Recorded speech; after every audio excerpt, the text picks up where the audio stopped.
Okay, all right. We'll simplify it. Because I'm going to get you going kind of entwined with that. So hang on. 1, 2, 3.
About how when you bring somebody back, grounding is very, very important.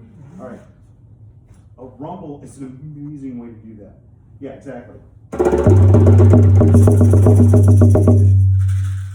When somebody asks, what is a rumble? You say, play loud and obnoxious and fast. make pretend that you're getting the neighbors to call the police on you, because that's what it is. It's fine. And here's the cool thing about a rumble.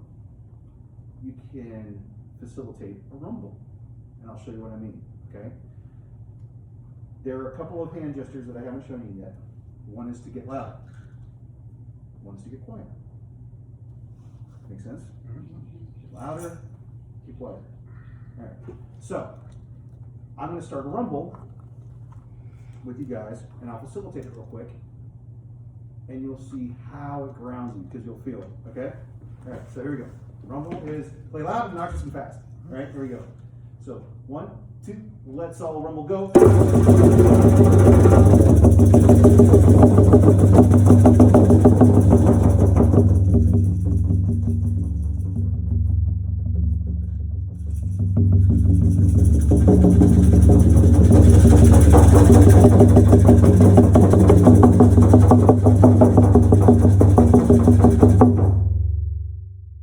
When you got 40 people doing that, oh, it's awesome.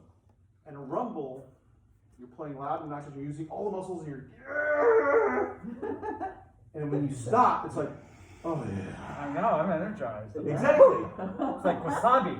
That I have found grounds better than any other kind of concept from a drum circle, especially when you take them on a journey. Rumble, ready to rumble. Exactly, it's called a rumble. Love that. You have to describe that ahead of time though. Again, remember, let people know what you're about to do. Yeah. Very important. Because if you don't clue them in on what you're going to do, it'll just fall to pieces. Speak from experience.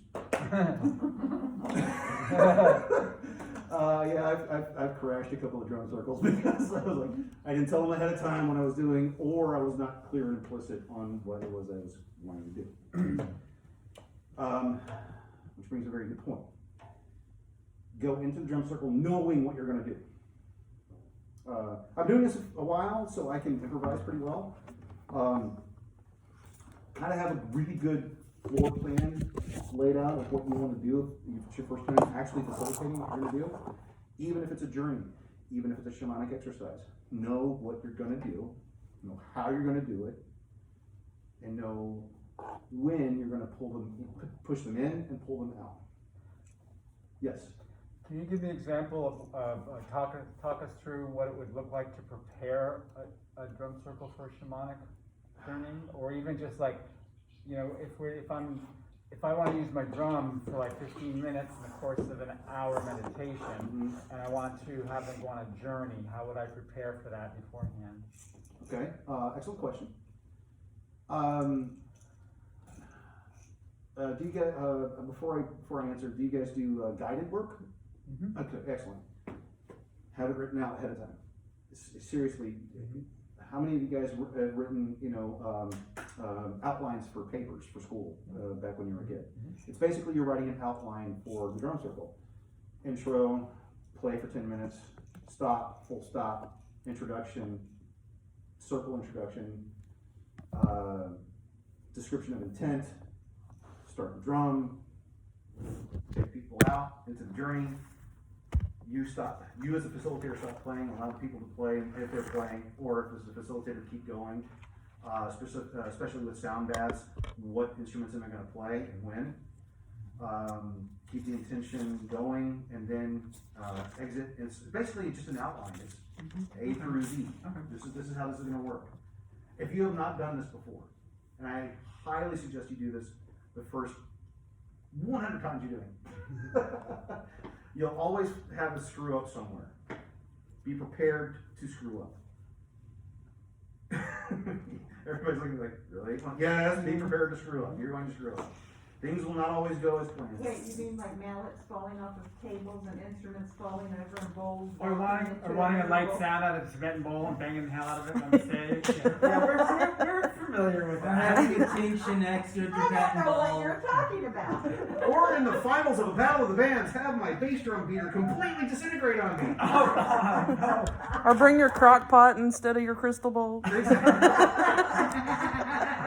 I almost did that yesterday. To the key of sauce flat. Okay. Just be prepared and be prepared to laugh it off. So yeah, an outline helps because that way you can get yourself back on track. Okay.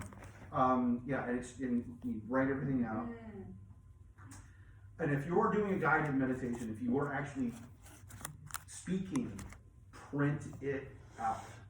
14-point fonts, largely. Yes.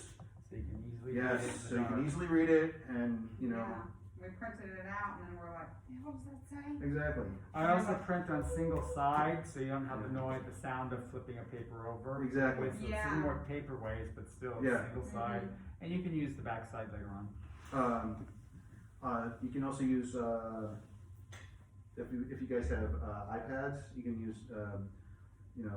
that technology as well to, for note taking. Yeah, it's highly important to write it out and make it legible and bring the right one. Cup of sugar, 3 cups of flip.